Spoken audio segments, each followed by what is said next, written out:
All right. Well, thank you everyone for coming. I want to introduce myself. My name is Kristen Morales. I'm a high school math teacher and tech coach in Temecula, California. I'm also instructional leadership core professional development provider along with Myra. And instructional leadership core provides professional development in cooperation with Stanford University and CTA. And it's really just a group of grassroots teachers that started when Common Core was put into place to provide Common Core instruction in math, English, science, and technology. So it's a teacher teaching teachers model, and we are so happy that you guys are all here today. And I'm Myra Deister. I'm a high school math and computer science teacher. Just like Kristen, I'm a member of Instructional Leadership Corps, and I'm also a board member for Orange County Computer Using Educators. And another resource for you, because it's free to join, at q.org, CUE.org. Mm-hmm. Awesome.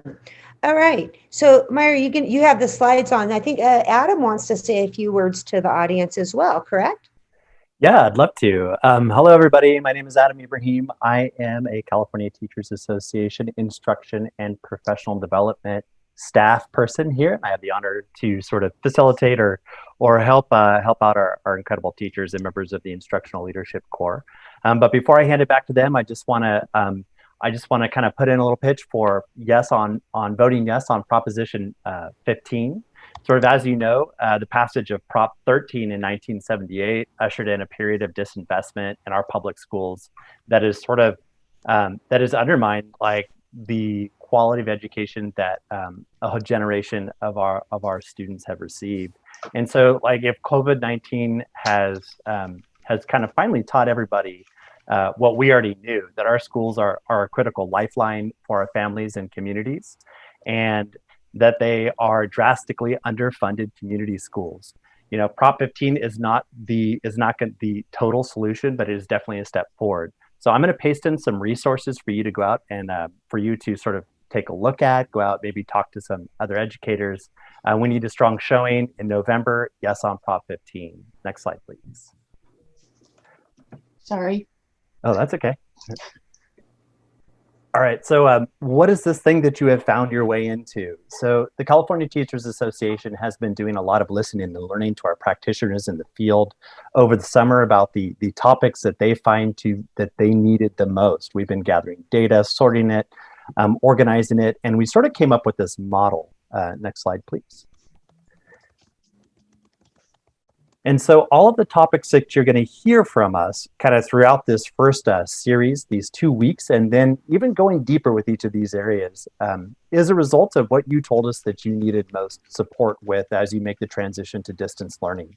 So we're going to have topic series that focus on rich content, effective pedagogy. We're going to have sort of more sessions focused on culture engagement and social emotional learning, on equity, access, agency, and advocacy, to include how we serve our specific student populations, and then system support and improvement.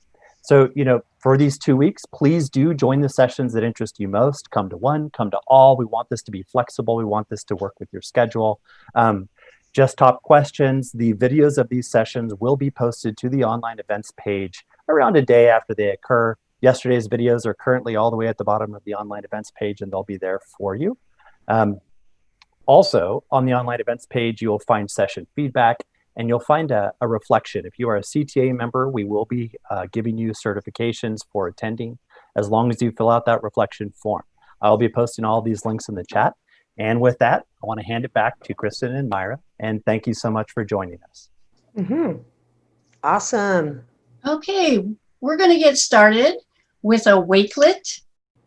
And if you will either click on the link if you've downloaded the slides, or Kristen will be posting the link in the chat. Wakelet is a way to collaborate. It's an online collaboration board. Similar, if you know what Padlet is, it's similar to Padlet, but the difference is Wakelet is free.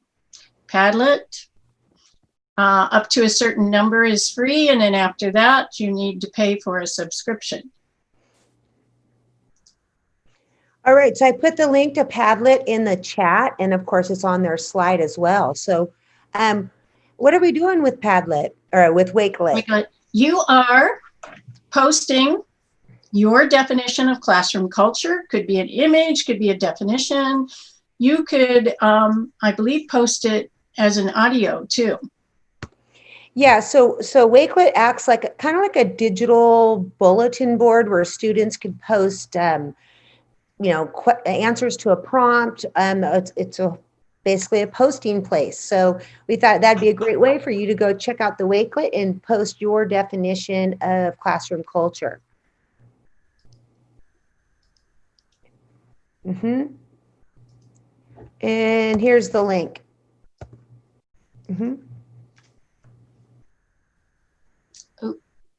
To all panelists. Kristen, are you posting to all panelists or to all? Yeah, all up. Let me go. Hold on. I got it on. Panelists and attendees. Here there you go. Thank you. Okay, gotcha. You guys do need to, while we're going through this presentation too, go ahead and go on the bit.ly/DL culture so that as we work through these activities, we have lots of links for you guys to interact with. And you need to be on our slide deck, and all the links are directly on the slide deck. So if you aren't on the slide deck, definitely get on there.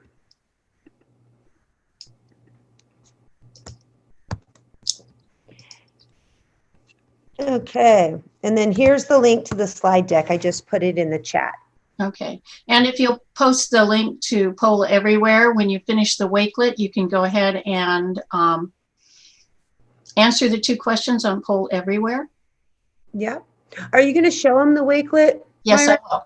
Yeah. So while we take a look at the Wakelet and see who's in there, just so they can get a feel for what it looks when you share it with the class, right? So you can ask your, give a link to your students like Myra did, and then ask them to answer a question or to post on the Wakelet.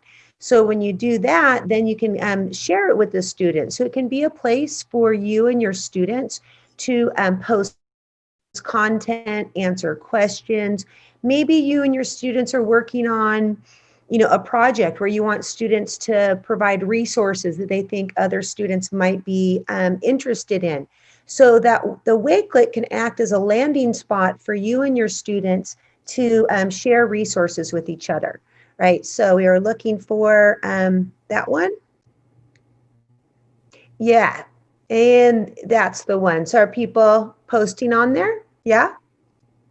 I have culture is. Let's see. Relationships. Yeah. All right. And student to student, collaboration and respect, learning small communities, classroom culture is building relationships with students and developing a safe place for them to express their individuality. Yes. Relationship between students and teachers. Okay, so it was just a quick look at Wakelet. We got a lot of tools here for you guys. And again, the best way to access all the links is to be on the slide deck itself. So in Wakelet, you can change the sharing settings. And as we go through these tools, our main goal today is to share a few tools with you. We're not going to tell you the details of how to use all these tools in depth, but to more give you a feel for how you can use different tools in an online environment. So the second tool, Myra, was the Poll Everywhere. Tell a little bit about how Poll Everywhere works.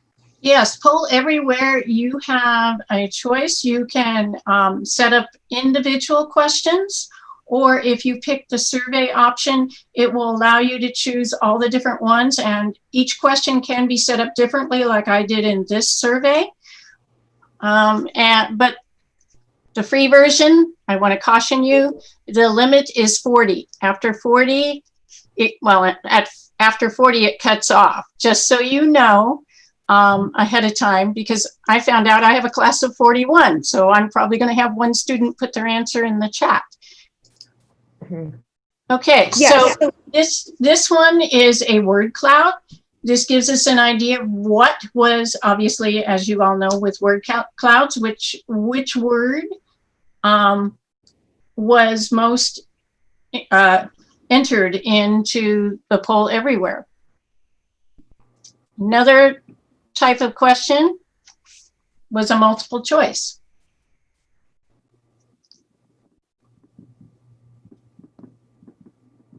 Okay, and so this was obviously based on your experience. We chose things that depends upon your experience, whether or not you felt that it would have the most impact on culture.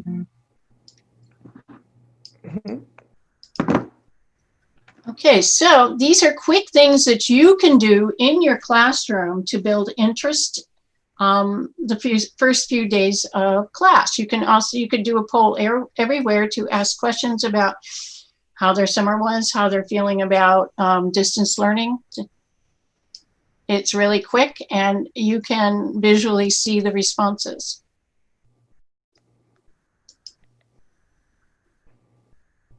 Okay, positive classroom culture. It involves creating an environment where students feel safe, accepted, and included.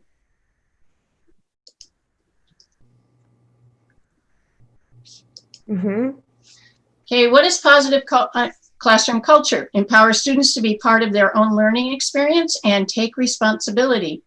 And if you'll notice at the bottom, I pulled this off of Twitter. And if you click on the picture, if you have the slides, it takes you directly to that statement on Twitter.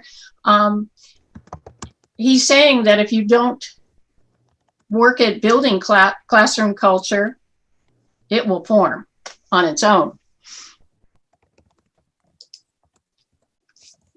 Okay, what will you learn today? Creating a positive classroom culture while teaching the use of the technology. What we do is we plan our culture building activities so that we're using the tools that we're going to be using throughout the school year so that we can familiarize our students with those tools. We're going to show you digital activities to establish communication channels, practice routines, connect you with your students, and connect students with each other. Okay, one of the things that I'm going to do, I've already created it. I have a teacher introduction video. I introduced myself.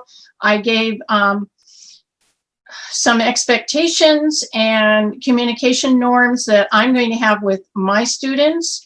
I gave them how they could reach me using Google Voice and email. And the apps that you can use, Flipgrid is a good one. Screencastify, Loom, and I actually did mine on Zoom. I have it. It was easy. I could just create a meeting by myself and record. Yeah, and I do that too, Myra, on Google Meet because my school district uses Google Meet. So it's just I forgot that one. Thanks, Kristen. Yeah, so yeah, just open a session when you're alone without students and record it, and it'll send you an email. But I think, Myra, you've hit on something that's going to be really important during online learning is the video, because students need to hear our voice. Students need to see our face. We need to make asynchronous videos, and those are all tools that would allow you to share your screen, talk with your students, and make videos, right? So definitely some great tools that I know all of us will be using, right? Okay, communication. I know for my district, we're expected to post grades weekly, so I plan on we have Aries Communication. So if you have access to that, that's a nice platform to use because it will automatically translate any communications to the parents' language choice.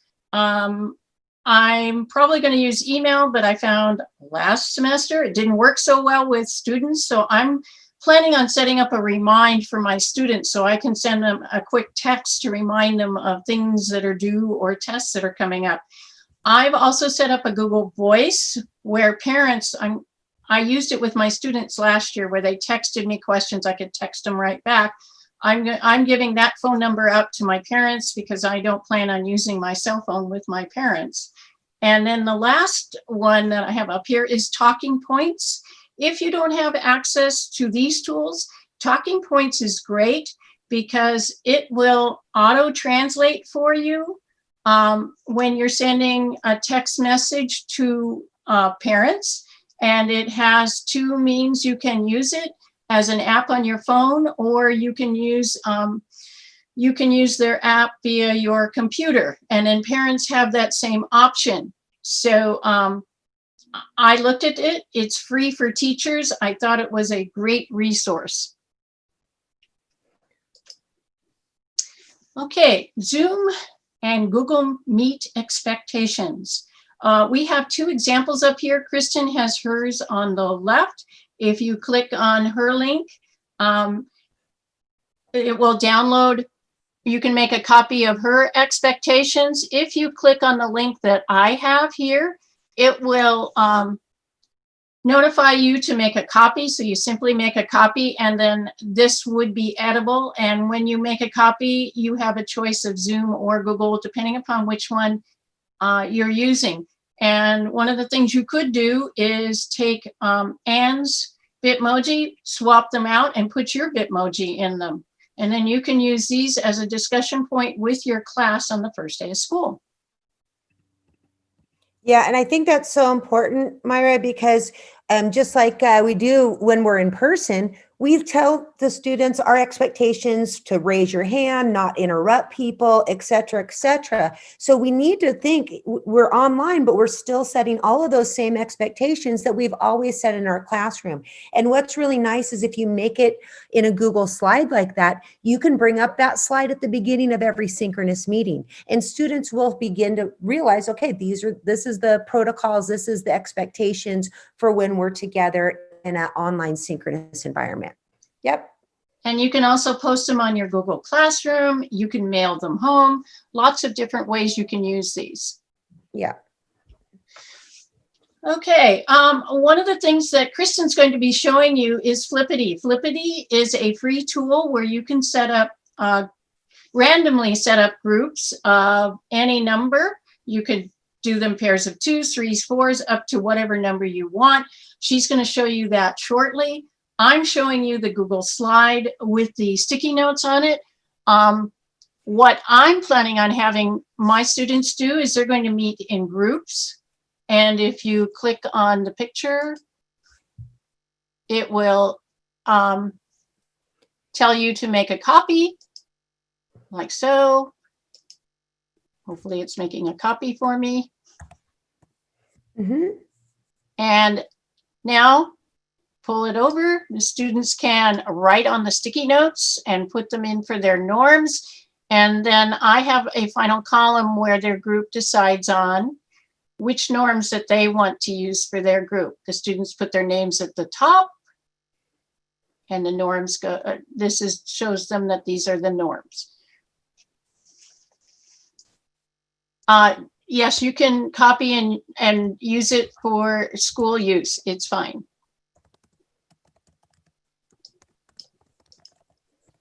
Oops.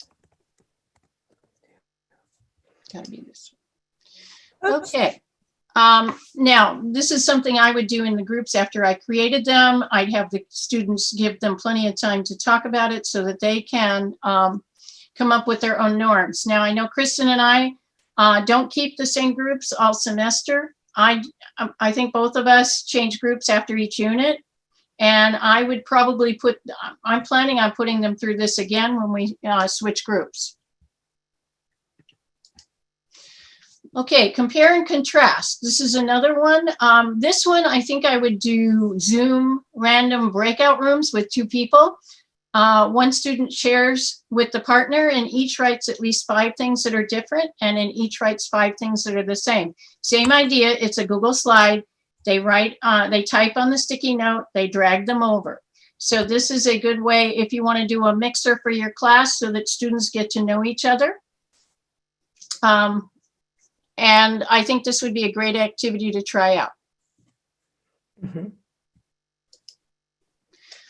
Okay, one of the things I'm going to be doing the very first day of school is my Google Classroom scavenger hunt. I have gifts embedded in my Google Doc in case the students don't know how to get to where I'm asking them to go, so they can quickly see and then go there and either answer the question or do the activity I'm asking them to do.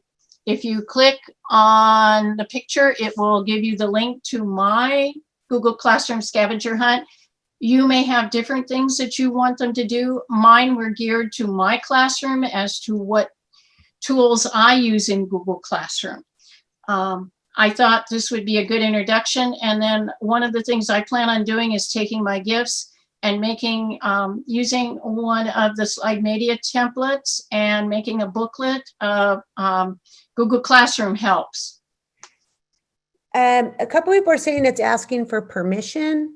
Oh, did I not give permission? Okay, when it's Kristen's turn, I'll go in and give you permission. I'm sorry, I thought I had done that.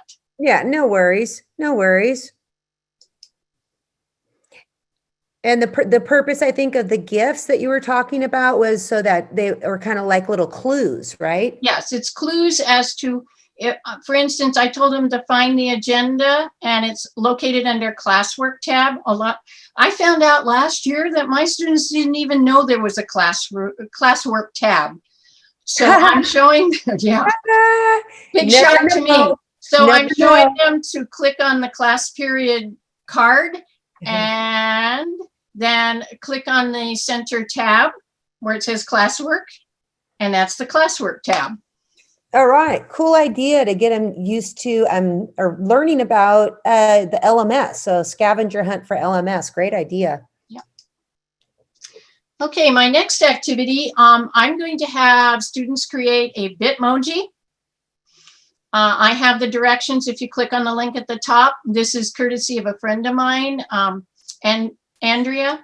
She created a whole activity for Bitmojis, and I just took her first activity, which explained how to create a Bitmoji. And I'm also going to have the students complete a survey.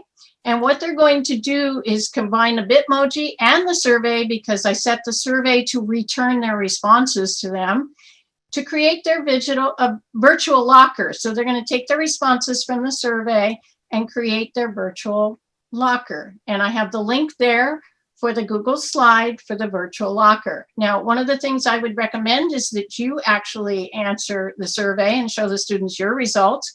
You do the virtual locker and show the students what you've done so that they have an example. Yeah, I think some people are asking about making Bitmojis. I mean, Bitmojis came originally from Snapchat, so a lot of students already have Bitmojis. That's right. Now, if they're under age 13, and my friend Andrea teaches junior high, so for her she said to have their parents help them set up their Bitmoji. Now, I had to ask my IT people to allow the students the Bitmoji extension in Chrome so that we could get different poses. And to get a person standing up in the search bar, you have to type in the word pose. Yep. So all kinds of great activities to get to know your students. And the idea here is to get them familiar with the tech while you get to know them. So it's twofold here. Get to know your students and train them to use the technology tools that you're going to be using throughout the year once you start diving into the curriculum. All right, what about Flipgrid? Flipgrid. Oh, I love Flipgrid. I've done this for a couple of years. I teach in a very diverse school, and I'm not the best at pronunciation. That's one of the reasons why I'm a math teacher. And so I have my students do a Flipgrid where they pronounce their name, so I know exactly how to pronounce it. And then for me, I've asked them several different questions specifically. I give them a choice. One of the choices is give me a positive experience in a math class. This one is from Flipgrid suggested activity, and help me out, Kristen, I forgot where it was located at.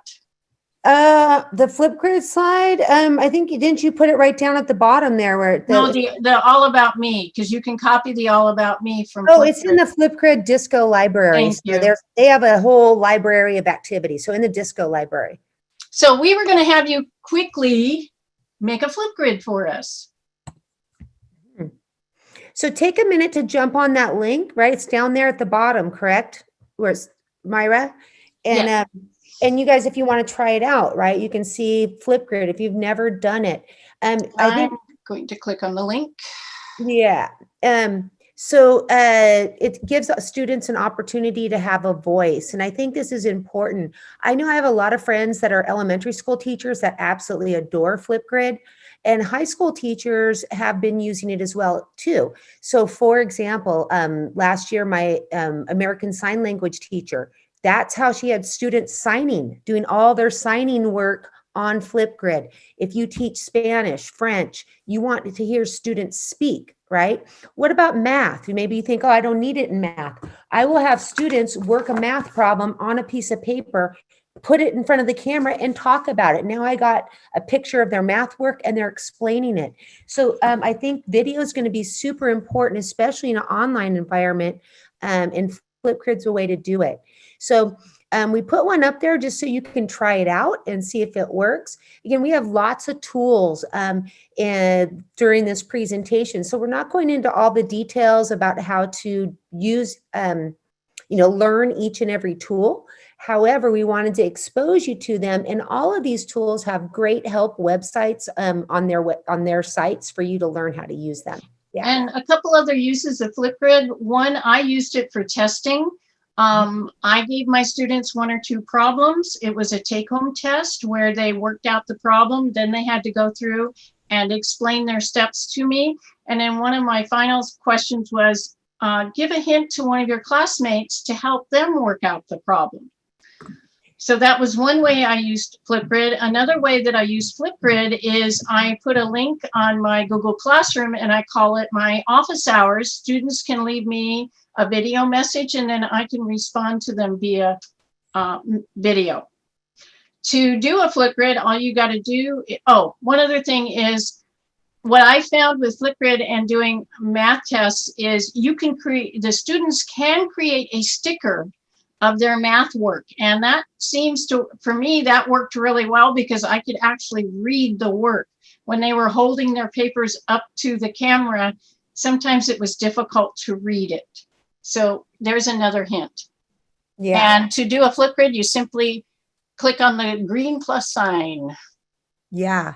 And too, Myra, when you use the Flipgrid for testing, you put it you chose the mode where only the teacher could see the video. Correct. I chose moderated and I also put a time limit on it. So 2 things. I love that idea because so many teachers are worried about test security. Well, there you go. The kid has to make a video explaining what they did. So that's a pretty cool thing you could do, right? And again, lots of different uses for Flipgrid. I would recommend starting the school with the All About Me, so you get to hear the student's voice, you get a chance to hear them pronounce their name, and they get a chance to see each other. I think that's one of the key things here. So there's an idea for Flipgrid. All right, what do we got next here, Myra? Well, let's see. Oh, your turn. Is it my turn? Okay. I'm going to stop sharing. Okay, and I'm going to go ahead and share my screen. So let me grab it. I believe it's this one. Wait a second.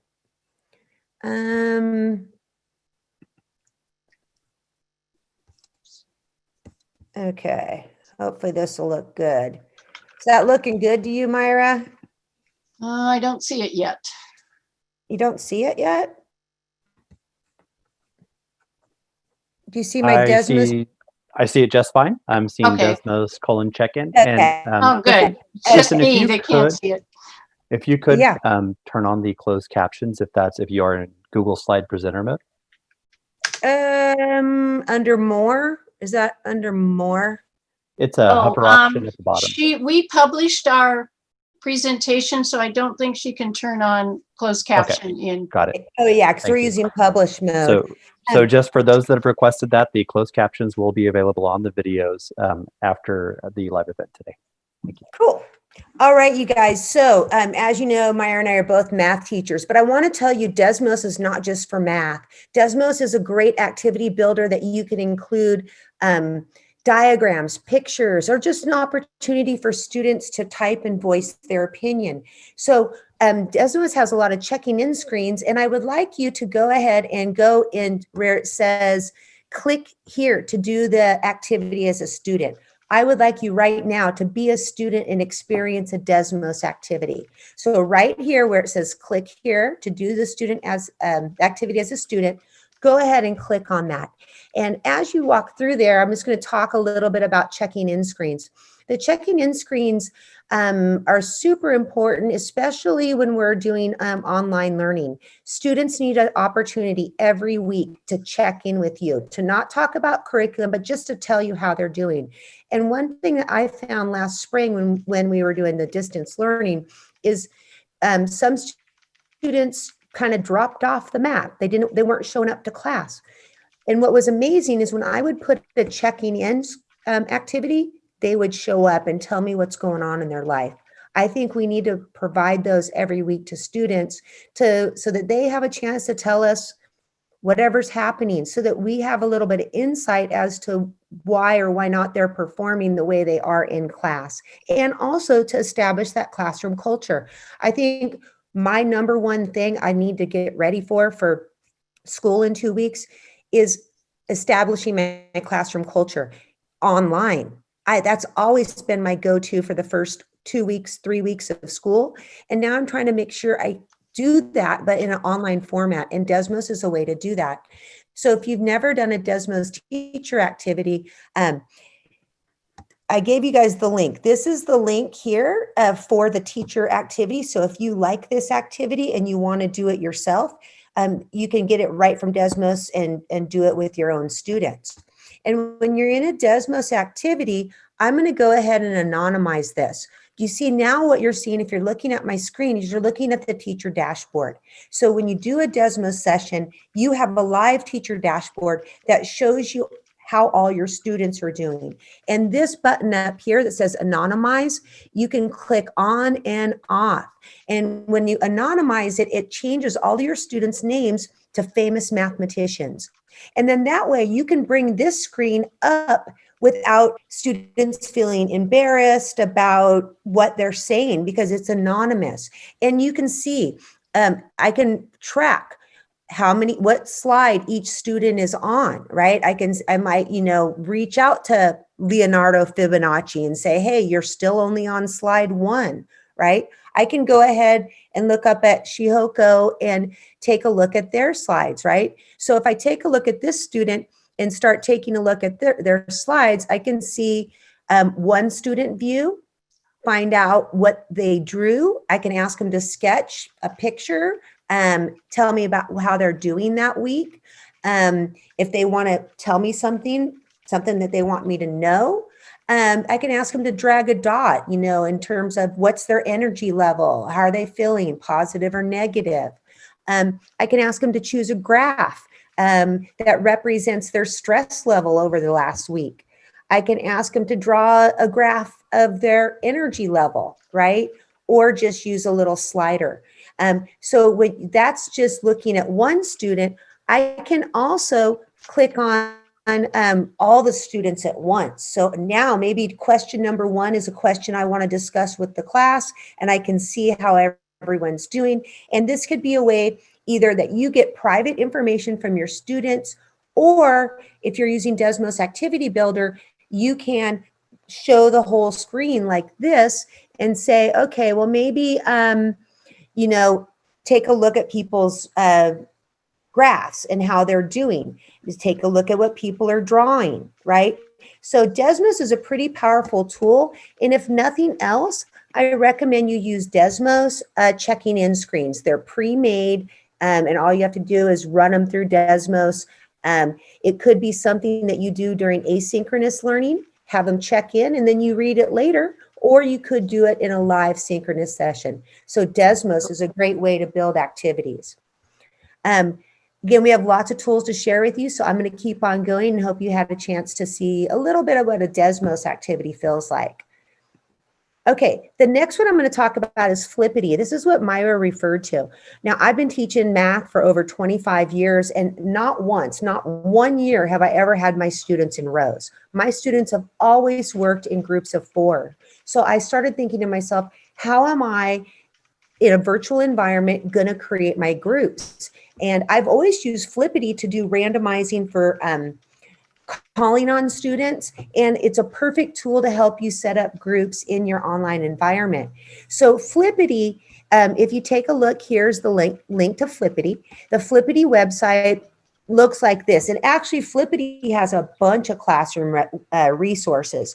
But the one that we're showing you right now is this one that's called Flippity Random Name Picker. And what it does is it works off a Google spreadsheet. Okay, so you get your students' names in a Google spreadsheet using the Flippity template. So you would use their template shown right here, and it would open up a slideshow for you. And then you would type in your student names in that slideshow, and then you would follow the instructions on Flippity, and then Flippity takes that Google slideshow and turns it into this. Okay, so now I have a spinner. When I'm doing my synchronous learning, students need to be actively engaged throughout that synchronous learning because I can call on them anytime I want. And they'll know, they'll see my spinner. I'll just say, I'm calling on, oh, it's Dylan. Okay, Dylan, you're going to help me do this next math problem, right? Now on the spinner, that could repeat names. So if you don't want to repeat a name, you could use a single lineup, and it's just going to give you a lineup for your students. The lineup actually puts them in order. So like you can just go person to person to person as you're calling on students. We're talking about equity and giving equitable voice to all of your students and keeping them engaged during synchronous learning. Now, what if you want pairs? It's going to take that Google slideshow and it's going to put students into pairs, and every unit you can change it. Just go like this. See this little button? I'm switching it. I can switch pairs every day, give them a new partner to work with. If I like groups of 3, it'll put it into groups of 3 for me. And let's say it made this for me, but I don't want Casey in group 1. I want Casey in group 2. I can click on Casey and Destin, boom, they switch places. Now, I personally always use groups of 4. So what I'm going to do is have my students fill out a Google form, create my Google spreadsheet, and then on the second day of class, I'm going to show them a screenshot of this, and they'll know, okay, I'm in group 1, 2, 3, or 4. So at that point, once I take the screenshot of this, I can pull it up any day and students know what group they're in. Okay, so that's going to allow me to do a lot of different interactive group slideshows or group activities based on that Flippity group. And again, it's all right in that app. So it's really cool. Now, once you have your students in groups and they know because you've shared, this image with them, you've shared this Flippity image with them, and they know what group they're in, then you can start assigning group activities. A really awesome tool that you can use with groups is Jamboard. Jamboard is from Google, right? So down here, if you guys click on this Jamboard link, you can come collaborate on a Jamboard, right? So let me show you Jamboard. What I would do with Jamboard, if I have 8 groups, is I would make 8 slides. And all Jamboard is, it's just a series of slides. And like this is an activity where once I put them in groups, I would tell them, okay, I want your group to jump on your group number slide in Jamboard and then brainstorm what you think the coolest classroom should include. If you want to bring in pictures of furniture, if you want to make your own poster, come up with ideas, all kids would have to do is click on a sticky note and they could say, this is my idea. And then they go ahead and save it, and that little sticky shows up on the Jamboard. Now, if you've ever used stickies where kids want to collaborate, and you know how you would have everybody write their stickies, and then you would start categorizing your stickies, students can make these stickies. They could say, I have an idea. And maybe you even want to color code your stickies. Maybe you're saying, okay, furniture ideas for the classroom is going to be green. And then kids can collaborate, and then group members can slide the stickies around. If you want to upload an image, you can find an image and put an image in there. So maybe I want to choose, I got a bunch of images. Maybe I want to put this image in there. Okay. They can upload an image. So maybe you want them to find furniture for their coolest classroom. Maybe you want them to find an image of the Civil War or something from New York because you're studying New York. Whatever it is, kids can add stickies, they can add images in each group. This is group 1's Jamboard. Group 2, they would be on group 2's Jamboard, right? So it gives an individual space for as many groups as you want. You could even do it as a whole classroom activity where each slide is a progression, but it's a Google product that is very simple to use. It's called Jamboard. All right. I want to add one thing about picking random students. A couple other apps you could use. One is called Wheel of Names. It only chooses one name at a time, but it's easy to use and quick to get going. The other one is if you're using Google Classroom and you have the app on your phone, there is a random student selector on the app. Cool. Either way, but students need to know that they're not going to sit passively during synchronous learning. This is a way for you to mix and match pairs, individuals, groups of 3, groups of 4, and create activities that engage students in a two-way conversation, just like you would have done if you were in person, right? Okay, and not to say that when we go back in the classroom, you can't do this because they're all going to have their Chromebooks, they're going to have their iPads. This can be for live classroom teaching or asynchronous work or synchronous work. It works all the time. So these are strategies Myra and I have adapted for online learning, but I've used Flippity for years and Jamboard. All right, let's talk about some other ideas to establish that school classroom culture and get to know your students. You know, I do this activity every year. It's called Who Are You? It's just a slideshow that I have students fill out at the beginning of the year. There's a template if you want to see the slideshow. It looks like this. It's very simple, but I go ahead in Google Classroom, or this year I'm using Canvas, and I make a copy for every student, and they just fill out these simple slides about themselves. But then the key here is, one, I can go back and read it. I get to learn something about them. Like I just got done teaching summer school, and a girl shared a picture from her quinceañera. And I'm like, oh, what a beautiful quinceañera dress you had. Another kid showed me pictures of him riding his dirt bike. And I found out that kid likes dirt bikes, okay? So what I do though, because I want students to know that I'm going to see it, but they get to share it with their classmates, I like to use Padlet. So I create a Padlet that has columns for every period, and then students post, and then the next day in class, we go through all the slides and let students talk about it. So I plan on doing that the second day during synchronous learning, right? They will present their slide. They'll get a chance to talk to the class, and then the class can see all about what, preferences, activities, things their classmates are in. So I do think it's real important that you give opportunities for students to collaborate with each other or see each other's work. Whenever you do that, the quality level goes way up. Because if it's just for your teacher, it'll be okay work. But as soon as they know their peers, and furthermore, not just period 2, but literally 185 kids are going to see their work, all of a sudden they're like, oh, wait a second, this better look good. So I like to use Padlet. Padlet used to be free. Now the free version only has a limited number of slides. So that's why Myra showed you Wakelet. Wakelet could do the same thing, right? You could even do this on a Jamboard. Have them take a screenshot and upload a photo to the Jamboard. So just give your students a chance to post their work in a place where other students can see it. So that is a great activity that I highly recommend, and I've been doing for years. It's fabulous. Okay, back to getting to know each other.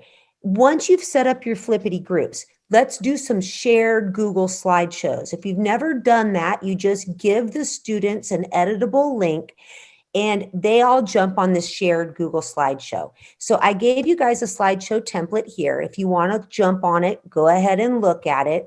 I will bring it up here on my screen. Looks like this. Now I'm going to set up for my classroom. I'm going to have 10 groups. So I'm going to have 10 slides. And I'm going to tell students, if you are in group 1, you go to slide 1. If you're in group 4, You go to slide 4. And now students can type on this because I've given them editing rights. And they type in what their response is, and they can go ahead and even include a selfie, right? If they want to take a picture and include a selfie on there. But it's just a way for students to see that, hey, this is my group slide. I have the yellow corner, somebody else has the green, the blue, and the pink. And you can imagine doing this once you have curriculum content in place. Rather than it being questions about you, you can have in the middle, a question, have every kid put their opinion, and then it's called uncommon commonalities. Then they need to read what their group members wrote, and in the center box, put the things they have in common, right? So you can imagine extending this to a curriculum topic, but I'm going to use this at the beginning of the year to get them to learn how to use a shared Google slideshow and to gather information about them so they can work collaboratively as their group. Now, once all the groups had time to work on this, what I would do is I would go back to my Flippity and I would just randomly call on people from the groups to present their group slideshow. Or you could even very simply say, okay, it's going to be whoever's in yellow. Whoever is group member number 1, they're going to present. But again, providing opportunities for students to collaborate and to talk to each other and the class, right, is an idea with that one. Okay. Pear Deck or Desmos. I use Pear Deck and have been using Pear Deck as a two-way collaboration tool in my classes for years, right? Pear Deck is a free tool that takes any Google slideshow and turns it into a two-way conversation, right? Now, there is a premium version. The premium version has a few more bells and whistles, but the free version works great, and it allows students to type their responses simultaneously. Now, as well as I do, in a classroom, if you go one by one by one by one, and even if every kid only takes 1 minute to talk, that's 30 minutes. It takes forever. So let's get a way to instantaneously give every student a voice and provide that student agency. Pear Deck's a way to do it. So what I would like you guys to do right now, or some of you who want to experience this, is I'm going to take you through a Pear Deck session. Now, I do want to let you guys know Myra set this up in Desmos too with sliders. So if you like Desmos better, you could do a very similar activity in Desmos, which is entirely free, right? But what I want you guys to do right now is I want you to open up another tab. Open up another tab, and I want you to type in joinpd.com.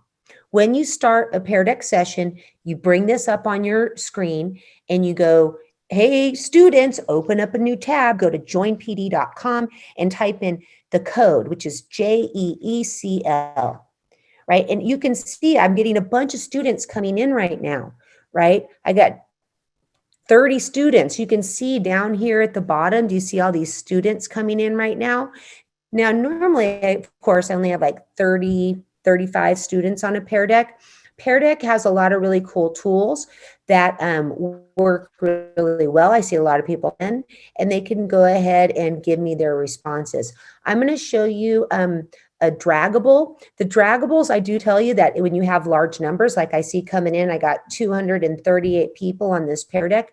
The draggables get a little bit wonky. Okay, so I want to show you real quick what I want to actually show you some text responses, because I think that the draggables are going to get a little bit crazy with 300 people in there. We'll try it, but if not, I'll show you how the text works. But I'm going to go ahead and get started. Even if students come late to class, you can give them the code. They can jump in anytime. Okay, so this is an activity that's called Things That Rock. And it's based off an in-classroom activity where you set up a continuum where one side of your room we'll call that the lame side, the other side of your room we'll call that the rock side. And students line up on a continuum from lame to rock. And maybe you think it's totally lame and you're all the way on the lame side, or you think this totally rocks, you're on the rock side, or maybe you're somewhere in the middle on the continuum. So in person, they would just line up. Well, how do you do that virtually? Pear Deck has a draggable tool where you can drag a dot on a line. Also, Desmos has a draggable tool. So if you did the right? So this is a Smart Start activity. It's based on an Edu protocol from John Carippo and Marlena Hebron from the book Edu Protocols, which I highly recommend, which says when you start with these activities at the beginning of the year, you keep them light and simple to get the student familiar with the routine. So if you want them to get familiar with Pear Deck, make your first Pear Deck be a fun activity so they see how to use the tool, right? And Things That Rock is going to be a culture builder, right? Where it's going to show students that their opinions matter and they're going to find out what they have in common and how to provide evidence, thought process. So I'm sure whatever discipline you're in, students speak, they want to provide evidence. So it gives them a chance to learn how to do that.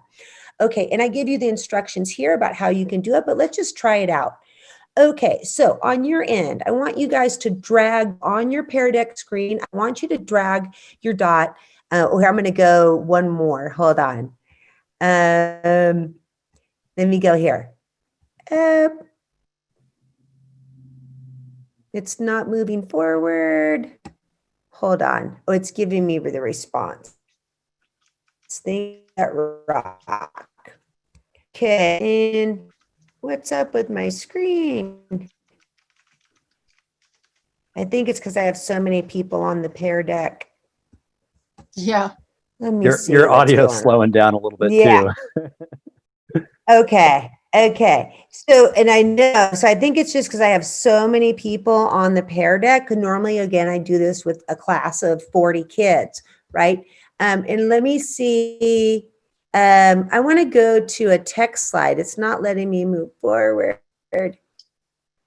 Okay. Let's try a text slide because I think text is going to work better. The draggable dots are cool, but they do kind of slow down when there's a lot of people in there. So what do you think about homework? Defend your position. Did you think it was lame or did you think it was that it rocked? Go ahead and type a response in Pear Deck and then we'll see what people are saying.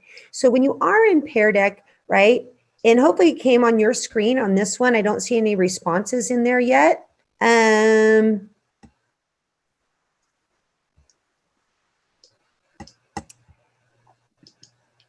I'm trying to get my teacher screen up here. Oops. Okay, look at all those stars. This is a lot of people on the rocking continuum, right? So it's stuck on there. But you can imagine students would line up on that continuum and you could call them out. I could lock them down, right? Lock the screens, they wouldn't be able to move. And then you could call on students and get a visual as to where they're at and then unlock the screens. What do you guys think about working with a partner? Can you go on that one and write a position on that? And I don't see any responses. So, I love Pear Deck, but I normally don't use it with 1,000 people. So it's acting a little weird right now. But I do recommend you look at Pear Deck because what I normally do with Pear Deck is I'll throw math problems out there and then I'll ask students to explain their reasoning. And then we go through the teacher dashboard, we reveal the student responses, and then we kind of piece together knowledge. So Pear Deck is a super awesome tool. I think I'm going to move on to the next activity because that one was starting to go kind of slow, but I do think you would really like it when you check it out with your classes. I know when I attended a Pear Deck session, they had a lot of people on there and had the same problem. I just don't think Pear Deck can handle this many people. And good news is, Myra, none of our classes are going to have 1,000 kids in it. Oh, fortunately. Yeah. Okay. So another one that I'm going to be doing the beginning of this year is, last year I started working on Genius Hour projects with my students, and I want to continue along that vein. But in class, how you normally would start talking with students kind of in between teaching, and you'd get to know them. Well, I wanted to provide an opportunity to do that this year. And so I decided with What Up Weekly, where I give them a Google slideshow at the beginning of the school year, and I ask them to post what happened to you that week. What are you working on? What novel are you reading? What Netflix are you binging? Can you give me a picture of something you did last week? Just to give students a voice. So gave them this slideshow. I'm going to give them at the first week of school, and then every week, right, they're going to add to it. It's just a blank slide, but they're going to every week have to tell me what's going on. And the idea here is I'm hoping it leads to a genius hour type discussion where some students decide, hey, rather than just randomly putting stuff, I'm going to focus in on maybe creating my YouTube channel. And maybe every week I update the class on how my YouTube channel is going. Or maybe a student saying, hey, I love to draw. And every week I'm going to be creating characters for a story that I'm building. So What Up Weekly is just an opportunity for students to share with the class what they're doing. And just like I showed you the Padlet that I used for the Who Are You slide, I would create a Padlet or a Wakelet or a Jamboard. I'm going to use Padlet because I have a lot of Padlets. But use one of those mediums where students can post their slides. And then every week in between teaching, I'm just going to call on random people and say, hey, tell us about your slide. So that I keep that conversation that I normally would have in my class with students going and put it in a public place so they can share their interest in what they're doing with their classmates as well. So that's another beginning of the year activity. One other one that you guys might consider is Iron Chef. Again, this comes from Edu Protocols, John Carippo and Marlena Hebron's book. The Iron Chef template is a template that I'll show you first, and then I'll show you how I adapted that for Iron Chef of Quarantine. Iron Chef is a group activity for 4 people. And this gives you the instructions on how to do it, where you give a shared Google slideshow to your group of 4. They have 10 minutes to prepare their slide. And this is critical because if you give them more time, they'll take more time. You just want them to throw down some ideas. And if anybody finishes before that 10 minutes, they get to use the secret ingredient, just like the Iron Chef TV show, the cooking show, where they always have the secret ingredient. Give them an opportunity for a secret ingredient, right? And then they build their slide. So each of the 4 group members are building their slide where they have to include an image, their work, and if they have time, a secret ingredient, which could be a link to a YouTube video, it could be a link to a GeoGebra or some other cool math game, wherever you want them to go to extend the idea for your early finishers. And then they present to the class. The other 50 minutes of class is student presentations. So here you can develop a concept by having groups present it to the class. Now, I adapted this to Iron Chef of the Quarantine, and this was super fun. I did it in spring where I had them install or use Giphy to create GIFs. And I said, okay, you guys are going to use Giphy to tell a story. You're going to jigsaw it, and your secret ingredient is Giphy. I showed them how I was going to create a SpongeBob quarantine story where the first day, shelter in place, what happened to SpongeBob? Oh no, he's freaking out. He's got to go to the store and buy Clorox wipes, right? And then then the struggle got real. Then it got real, and Patrick was kind of freaking out when he was on quarantine. And then they realized they needed to do some self-care and coping, and they decided they were going to do some shopping on Amazon. And then the first day after the quarantine was lifted, they were so happy that SpongeBob quit his job at the Krusty Krab and decided to go work for Cane's. And so I told him that, and students like, okay, I'm going to want to create a story. And so then I have these open slides so you can see there's going to be these different cartoon characters. So they have a little intro to the cartoon, and then they have those same slides. So you have your groups of 4. Somebody's going to do the shelter in place slide. Someone's going to do the struggle is real slide, the self-care slide, and the shelter in place slide. And so I have all these different cartoons that they could choose from, or you can assign different groups, different cartoons. Do the Iron Chef protocol where you give them 10 minutes to build. They throw their Giphies in, come up with a silly story, and then present it to the class. I did that with my students at the end of the last week of school, and they had so much fun with it. And it really teaches them how to do the Iron Chef, which again is a protocol where 4 people work on a slideshow. They have 10 minutes to create it, and the rest of the time in class is spent on presentations. All right. Well, is that it? Is that That's it.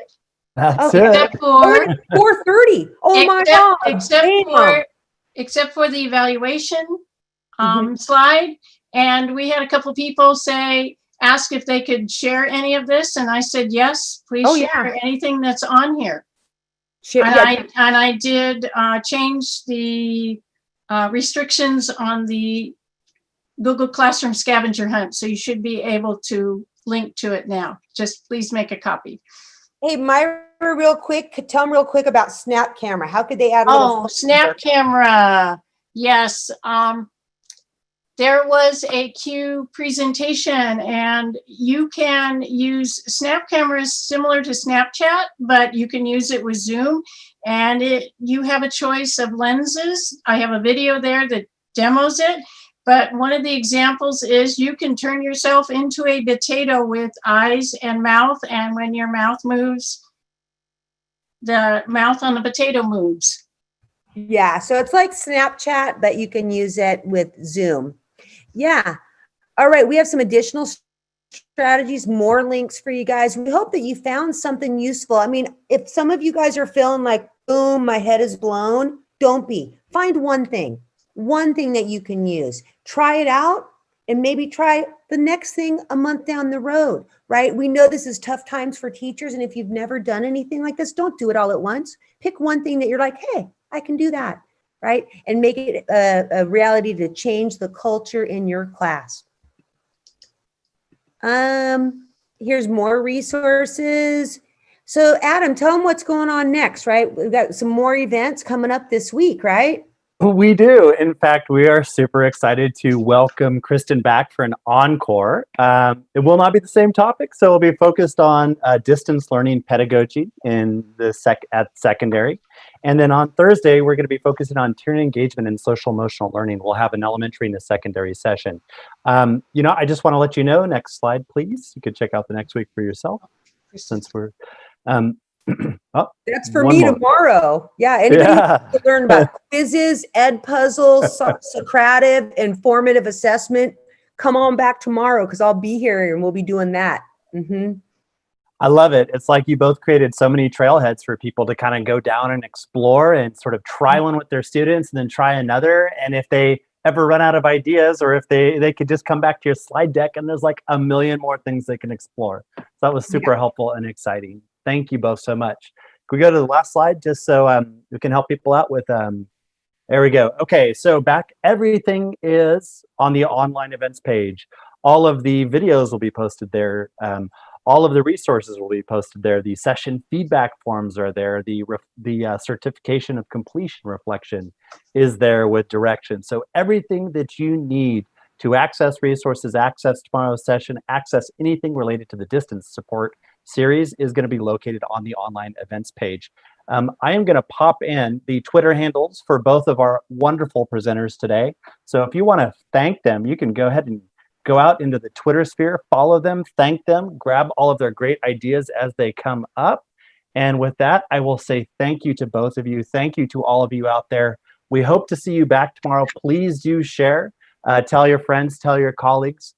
We are so grateful for you and everything that you're doing to keep kids connected in this insane time. Thank you so much. And with that, we're going to go ahead and end the webinar. Thank you two very much. That was amazing. Right on. Thanks for coming. Thank you.